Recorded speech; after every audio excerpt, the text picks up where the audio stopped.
الدين أناحي منتج محلي بمؤهلات عالمية، يلعب في مركز الوسط. بدأ مسيرته الكروية في مدرسة نادي الرجاء الرياضي، ثم التحق بأكاديمية محمد السادس لكرة القدم بمدينة سلام، التي فتحت له أبواب الاحتراف بالديار الفرنسية في سن مبكر. وهو يلعب الآن مع نادي أونجي بعقد يمتد إلى سنة 2026. ويعد أناحي من الركائز الأساسية للمنتخب المغربي، الذي كتب عهدا جديدا لكرة القدم المغربية والعربية والإفريقية على الأراضي القطرية بعد إنجازه التاريخي في مونديال قطر 2022. ولد عز الدين أناحي يوم 19 أبريل 2000 في مدينة الدار البيضاء لعائلة شغوفة بالرياضة، وهو الابن الأوسط لأسرته المكونة من 3 إخوات. يمارس أخوه كرة القدم أيضا على مستوى أقسام الهواة، كما أنه عمه لاعب كرة القدم سابق في نادي الرجاء الرياضي البيضاوي على مستوى فئات الصغرى للنادي، قبل أن تضع الإصابة حدا لمسيرته الكروية. بدأ عز الدين أناحي بمداعبة كرة القدم في 5 من عمره في حي لالا مريم بمدينة الدار البيضاء، قبل أن ترصد أحد أعين المستكشفين، وسرعان ما انضم إلى الفئات الصغرى للنادي الرجاء الرياضي البيضاوي،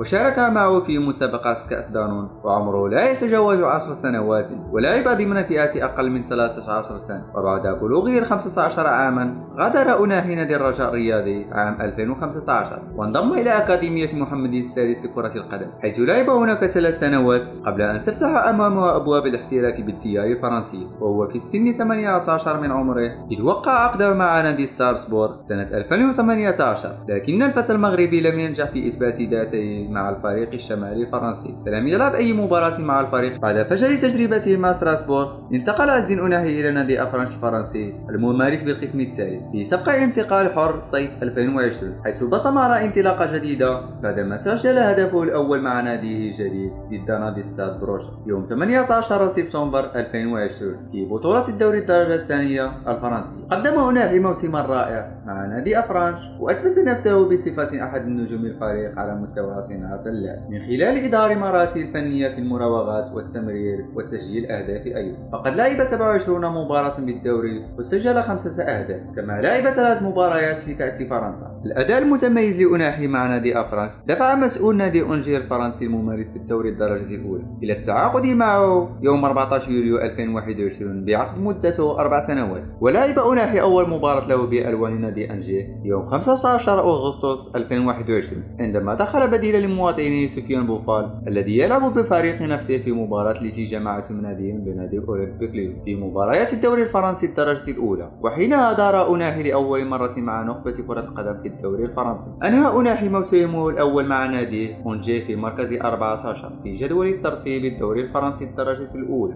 شارك في 32 مباراة، سجل خلالها هدفين وصنع 2 آخرين، كما شارك في مباراة واحدة في كأس فرنسا. أما تجربته مع المنتخب المغربي بدأت في يوليو 2018 عندما استدعي عز الدين أناحي لمشاركة في بطولة الكوديا الدولية لكرة القدم مع المنتخب المغربي لأقل من 20 سنة، وشارك في مباراتين أمام كل من منتخب روسيا ومنتخب الأوروغواي للأقل من 20 سنة، وتمكن من تسجيل الهدف. وكان أول ظهور لأناحي مع المنتخب المغربي الأول بفضل المدرب البوسني وحيد خليلوزيتش الذي كان على رأس إدارة الفنية للمنتخب المغربي، حينما فاجأ الرأي العام ووسائل الإعلام المغربية باستدعاء أناحي للمنتخب المغربي. واستدعي أناحي رسميا لتعزيز صفوف المنتخب المغربي يوم 23 ديسمبر 2021 ضمن قائمة التي ضمت 28 لاعبا اختارهم خليلوزيتش لخوض نهائيات كأس أفريقيا بالكاميرون يناير 2022. وكانت أول مباراة رسمية لعز الدين أناحي بقميص المنتخب المغربي